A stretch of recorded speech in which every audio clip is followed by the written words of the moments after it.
Hello friends, welcome to the final revision. आज हम आपके लिए लेके आए हैं एक नई सीरीज। इस नई सीरीज के अंदर हम देखने वाले हैं आरएसएम एसएसबी बोर्ड के प्रीवियस ईयर्स पेपर्स।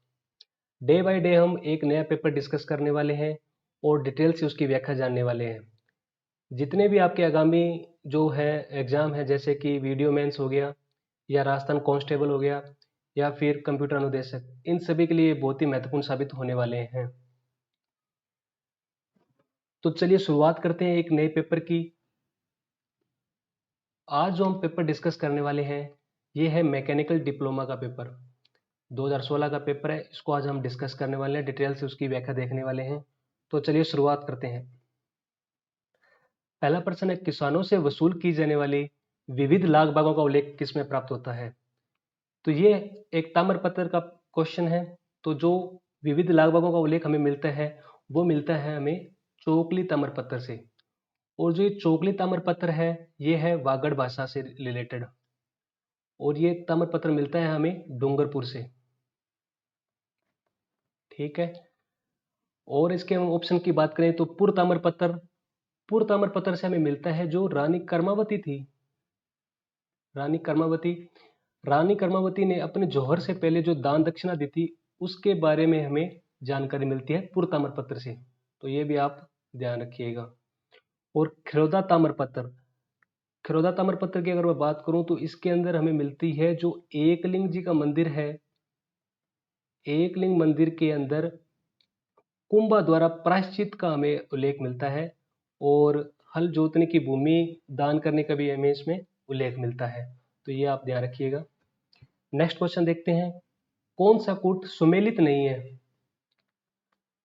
तो पहला ऑप्शन है जैसलमेर मांड, ये सुमेलित है। प्रतापगढ़ कांठल, ये भी सुमेलित है।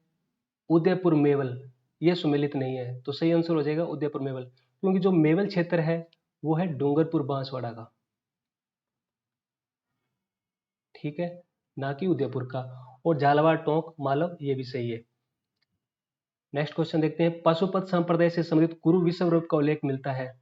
तो फिर से ये शिलालेख का क्वेश्चन है, और गुरु विश्वरूप का उल्लेख हमें मिलता है हर्ष पर्वत के शिलालेख से। ठीक है। और अगर मैं बात करूं रणकपुर प्रशस्ति की, तो जो रणकपुर प्रशस्ति वो लगवाई थी, किसने लगवाई थी? दर्णक शाह ने लगवाई थी। दर्णक शाह। और इसके जो प्रशस्तिकार थे वो थे देपाक। देपाक। ठीक है। और बिजोलिया अभिलेख की बात करूं तो बिजोलिया अभिलेख से हमें जानकारी मिलती है कि जो वासुदेव चौहान थे, वासुदेव चौहान के द्वारा सांबर झील का निर्माण है, वो हमें जानकारी मिलती है बिजोलिया अभिलेख से। ठीक है। नेक्स्ट क्वेश्चन देखते हैं, थेदड़ आभूषण पहना जाता है। तेदड़ तेदड़ आभूषण जो पहना जाता है वो पहना जाता है स्त्रियों के पैरों के अंदर। नेक्स्ट क्वेश्चन देखते हैं, माइड्रो हेलो रचना किसने लिखी? तो माइड्रो हेलो रचना लिखी थी कन्हैयालाल सेठिया ने। और कन्हैयालाल सेठिया की अगर मैं अन्य रचनाओं के बारे में बात करूं तो एक थी पाथल और पित्थल, पाथल और पित्थल। एक थी लीक लिकोडो, लीक लिकोडो। एक था ग्रंथ इनका निर्ग्रंथ। ठीक है। और एक था काको रोडरो, काको रोडरो। एक इनकी कविता है कन्हैयालाल सेठिया की, धरती दोहरा रही, धरती दोहरा रही। ये कुछ रचनाएं हैं कन्हैयालाल सेठिया की, ये भी आप ध्यान रखिएगा। नेक्स्ट क्वेश्चन देखते हैं कि कौन सा कूट सुमेलित है? सुमेलित पूछा है। पहला प्रश्न है, ऑप्शन है हमीर महाकाव्य। तो हमीर महाकाव्य जयचंद सूरी का नहीं है, नैनचंद सूरी का है, नैनचंद सूरी। तो ये सुमेलित नहीं है। पृथ्वीराज विजय चंद्रबरदाई का नहीं है, ये है जयानक का। राधा वल्लभ मंडन, तो ये बिल्कुल सही है, तो ये सुमेलित है, राधा वल्लभ मंडन का ही है। और गण रूपक वीर बाण का नहीं है, गण रूपक है केशवदास गार्डन का। केशवदास गार्डन का है गण रूपक, तो ये वीर बाण ये भी सुमेलित नहीं था। ठीक है। नेक्स्ट क्वेश्चन देखते हैं, डूंगजी जवाहर जी का संबंध है, डूंगजी जवाहर जी का संबंध है शेखावटी ब्रिगेड से, ये इजी क्वेश्चन है। नेक्स्ट क्वेश्चन, जेंटलमैन एग्रीमेंट से संबंध किसका रहा है? तो जेंटलमैन एग्रीमेंट आप सभी को पता है कि 1942 के अंदर हुआ था, 1942 के अंदर। और ये हुआ था हीरालाल शास्त्री और तत्कालीन जयपुर के जो प्रधानमंत्री थे मिर्जा इस्माइल, उनके मध्य ये एग्रीमेंट हुआ था। और जयपुर रियासत ने मतलब एग्रीमेंट के दौरान ये तय किया गया था कि जो भारत छोड़ो आंदोलन है 1942 में, उसमें जयपुर रियासत भाग नहीं लेगी। ठीक है, ये ध्यान रखिएगा आप। नेक्स्ट क्वेश्चन है, वीरों के स्मारक स्तंभ स्थान कहाँ पर है? तो ये जो स्थान है ये है बचूंडला के अंदर, वीरों के स्मारक स्तंभ, और ये बचूंडला कहाँ पड़ जाता है? प्रतापगढ़ के अंदर। तो आप भी ध्यान रखिएगा। नेक्स्ट क्वेश्चन देखते हैं, भरत, सूफ, हुरमजी, आरी किससे संबंधित है? तो ये जो टर्म्स है वो है कढ़ाई व पेचवर्क से। ये आप ध्यान रखिएगा, भरत, सूफ, हुरमजी, आरी ये संबंधित है कढ़ाई व पेचवर्क से। इसमें ऑप्शन दे रखा है गलीचे। तो गलीचे आप सभी को पता है कि कहाँ के प्रसिद्ध हैं? जो बीकानेर की जेल है, बीकानेर की जेल की कैदियों की जो बीकानेर जेल के कैदियों की गलीचे प्रसिद्ध हैं। दरी उद्योग, दरी उद्योग आप सभी को पता है कि जो टांकला गांव है, दरी उद्योग कहाँ का है? टांकला गांव। टांकला गांव कहाँ है? नागौर के अंदर। ठीक है, ब्लू पोट्री का संबंध जयपुर से है, कृपाल सिंह शेखावत इसके जनक है, कृपाल सिंह शेखावत। ठीक है, और पित्तल निकासी अगर मैं बात करूं तो ये अलवर की प्रसिद्ध है। ठीक है, तो चलिए नेक्स्ट क्वेश्चन देखते हैं, 1857 की क्रांति के समय नसीराबाद छावनी में कौन सी नेटिव इन्फेंट्री नियुक्त थी? तो ये इजी क्वेश्चन है, तो 15वीं इन्फेंट्री नसीराबाद छावनी में नियुक्त थी। नेक्स्ट क्वेश्चन देखते हैं, जैसलमेर रियासत के इतिहास में पहली बार ज्वार दिवस कब मनाया गया? तो ये सीधा फैक्ट बेस्ड क्वेश्चन है, तो ज्वार दिवस मनाया गया था 16 नवंबर 1930 को। तो आप ध्यान रखिएगा। राजस्थान में एकी आंदोलन की शुरुआत किसने की थी? तो आपको पता ही है कि एकी आंदोलन के जो जनक हैं वो है मोतीलाल तेजावत। ठीक है, और ये जो एकी आंदोलन की शुरुआत हुई थी, एकी आंदोलन आपको बता देता हूँ थोड़ा सा। एकी आंदोलन की जो शुरुआत हुई थी वो हुई थी 1921 के अंदर। कहाँ से? मातृकुंडिया चित्तौड़ से। और मोतीलाल तेजावत के अन्य नाम अगर हम देखें तो बावजी बोलते हैं इनको, आदिवासियों की मसीहा कहलाते हैं ये, आदिवासियों के मसीहा। ठीक है, नेक्स्ट क्वेश्चन, 1578 ईस्वी में कुंभलगढ़ पर किसने आक्रमण किया? तो ये भी फैक्ट बेस्ड क्वेश्चन, ये किया था शाहबाज खान ने। धूलकोट का संबंध राजस्थान किस रियासत सभ्यता से रहा है? धूलकोट का जो संबंध रहा है वो रहा है आहट सभ्यता से। और आहट सभ्यता की जो खोज की थी वो 1953 के अंदर अक्षय कीर्ति व्यास ने की थी, अक्षय कीर्ति व्यास द्वारा। ठीक है, नेक्स्ट क्वेश्चन देखते हैं, महारानी विक्टोरिया के स्वर्ण जुबली उत्सव में भाग लेने के लिए 1887 ईस्वी में मारवाड़ की प्रतिनिधि के रूप में किसने इंग्लैंड भेजा गया? तो जो मारवाड़ के उस समय प्रतिनिधि थे, राजा थे, वो थे प्रताप सिंह।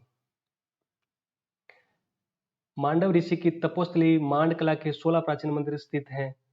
ये कुछ ऐसे क्वेश्चन होते हैं जो आपको लगभग कोई बुक्स में भी नहीं मिलते हैं। तो इस जो क्वेश्चन का सही आंसर है वो है टोंक के अंदर। मांडव ऋषि की तपोस्थली मांडकला के 16 प्राचीन मंदिर मिलते हैं हमें टोंक के अंदर। नेक्स्ट क्वेश्चन है, कौन सा कूट सुमेलित नहीं है? तो जोधपुर में राठौड़ शासकों ने किया था, सही बात है। जयपुर में कछवाहा वंश सही था। और अजमेर में भाटी नहीं थे, अजमेर में थे चौहान। चौहान शासकों ने अजमेर के अंदर किया था। तो सही आंसर हो जाएगा अजमेर के अंदर चौहान यानी भाटी शासक नहीं थे, तो ये सुमेलित नहीं है। सिरोही में देवड़ा, ये सही है बिल्कुल। नेक्स्ट क्वेश्चन देखते हैं, कवि चंद्र बदाई ने राजपूत राजवंशों की सूची दी है। तो कवि चंद्र बदाई ने राजपूत की राजवंशों की 36 राजवंशों की सूची दी है कवि चंद्र बदाई ने। प्रताप सिंह बारठ को किस केस के तहत बरेली जेल में भेजा गया? तो ये था बनारस षड्यंत्र केस के तहत प्रताप सिंह बारठ को बरेली जेल में भेजा गया। राजस्थान में करकरेखा किस जिले से होकर गुजरती है? तो आप सभी को पता है बांसवाड़ा से। राजस्थान में 56 का मैदान विस्तरण है। इसमें जो ऑप्शंस दे रखे हैं उसके हिसाब से इस पेपर के अंदर इस प्रश्न को डिलीट किया गया था, तो हम भी डिस्कस नहीं करेंगे इसको। नेक्स्ट प्रश्न है, रचना विधि के आधार पर अरावली पर्वतमाला है। तो आपको पता है कि फॉर्मेशन के आधार पर अरावली ये फोल्डेड माउंटेन है, तो मोड़दार पर्वतमाला है अरावली पर्वतमाला। राजस्थान के आंतरिक प्रवाह क्षेत्र की सबसे बड़ी नदी है। अगर आपसे पूछ लेता कि राजस्थान में आंतरिक प्रवाह की पूर्णतः बहने वाली, तो वो थी कांतली नदी। लेकिन इसने पूछा है राजस्थान के आंतरिक प्रवाह क्षेत्र की सबसे बड़ी नदी, तो ये है घग्गर नदी, जिसको पहले सरस्वती नदी भी बोलते थे। नेक्स्ट क्वेश्चन, वह नदी जिसका उद्गम मध्य प्रदेश से होता है राजस्थान में बहती है, खंबात की खाड़ी में गिरती है। तो जो मध्य प्रदेश से उद्गम होता है तो वो नदी है माही नदी। राजस्थान में सर्वाधिक औसत वर्षा किस जिले में होती है? तो ये आप सभी को पता है, झालावाड़ में औसत वर्षा अधिक होती है। लेकिन इसमें आंसर इसने बांसवाड़ा बताया था, तो ये एक क्वेश्चन को हम फिर इसको डिलीट मानेंगे। नेक्स्ट क्वेश्चन देते हैं, राजस्थान में कोपेन वर्णित BWHW जलवायु मिलती है, तो ये मिलती है जैसलमेर, बीकानेर और गंगानगर में BWHW। राजस्थान में मिश्रित लाल और काली मिट्टी सामान्यतः कौन सी फसल उगाई जाती है? तो आपको पता है काली मिट्टी कपास के लिए उपयोगी होती है, और जो लाल मिट्टी होती है वो मक्का के लिए उपयोगी होती है। तो सही आंसर है कपास और मक्का। राजस्थान में कितने प्रतिशत भूक्षेत्र पर वनों का विस्तार है? तो मार्च 2011 का ये क्वेश्चन है, तो ये इसमें काफी बदलाव आ गया है। तो इसको वैसे तो इसका आंसर 9.55 है, तो इस क्वेश्चन को फिर हम छोड़ देंगे एक बार, क्योंकि अब नए आंकड़े आ चुके हैं। राजस्थान में प्रथम जैविक उद्यान कहाँ स्थापित किया गया था? तो प्रथम जो जैविक स्थान वो किया गया था नाहरगढ़ के अंदर। राजस्थान में सेम समस्या से गंभीरतम प्रभावित जिले कौन से हैं? तो सेम समस्या से आप सभी को पता है कि हनुमानगढ़ और गंगानगर में सेम की समस्या काफी है। राजस्थान में मसालों के समग्र उत्पादन में कौन से जिले अग्रणी हैं? तो मसालों के अंदर कोटा और झालावाड़ के अंदर। राजस्थान का लगभग 30% सरसों उत्पादन क्षेत्र केंद्रित है, तो ये है भरतपुर क्षेत्र। और आपको पता है कि सेवर भरतपुर के अंदर सरसों अनुसंधान केंद्र भी है। 2012 की पशु जनगणना, तो अब नई पशु जनगणना आ गई है, तो इस क्वेश्चन को हम छोड़ देंगे एक बार। राजस्थान में मेजा बांध मेजा बांध का निर्माण कहाँ किया गया है? तो किया गया है कोठारी नदी पर। राजस्थान में सर्वाधिक क्षेत्र में सिंचाई किस स्रोत से होती है? तो राजस्थान में सबसे ज्यादा जो सिंचाई होती है वो नलकूपों से होती है। भूजल की उपलब्धता तक गुणवत्ता की दृष्टि से राजस्थान में सबसे ज्यादा चिंताजनक स्थिति किसकी है? तो गुणवत्ता की दृष्टि से अगर भूजल की बात करें तो आपको पता है फ्लोराइड की मात्रा काफी मिलती है नागौर के अंदर, और भूजल जो मतलब वाटर लेवल है वो काफी नीचे भी गिर गया है जयपुर के अंदर और नागौर के अंदर। तो सही आंसर है चिंताजनक जो स्थिति है वो है नागौर और जयपुर की। नेक्स्ट क्वेश्चन देखते हैं, राजस्थान में फ्लोरोसिस ग्रस्त पट्टी कहाँ स्थित है? तो आपको पता है नागौर और अजमेर के बीच में जो मिलती है फ्लोराइड की जो ग्रस्त पट्टी बोलती है वो नागौर और अजमेर के बीच में है। राजस्थान भू क्षेत्र में किस राष्ट्रीय राजमार्ग का लंबाई सर्वाधिक है? तो ये है राष्ट्रीय राजमार्ग 15। राजस्थान में बेंटोनाइट के प्रमुख उत्पादक जिले कौन से हैं? तो बेंटोनाइट से आप याद रखिएगा BBS यानी बाड़मेर, बीकानेर और सवाई माधोपुर। तो सही आंसर हो जाएगा ये। अब विस्कोसिटी क्या है? तो ये अब आगे क्वेश्चन है, टेक्निकल क्वेश्चन स्टार्ट हो गए हैं। तो ये थे राजस्थान के जो कल्चर और हिस्ट्री से रिलेटेड या ज्योग्राफी से रिलेटेड अच्छे क्वेश्चन, 40 क्वेश्चन थे, वो हमने डिस्कस किए हैं। आई होप आपको ये सेशन अच्छा लगा होगा। नेक्स्ट सीरीज में जल्दी लेके आ रहा हूँ। नेक्स्ट कोई पेपर अगर डिस्कस हम करने वाले हैं, तब तक चैनल के साथ बने रहिए। प्लीज़ लाइक कीजिए, सब्सक्राइब कीजिए और बेल आइकन को प्रेस कर लीजिए। धन्यवाद, बेस्ट ऑफ लक।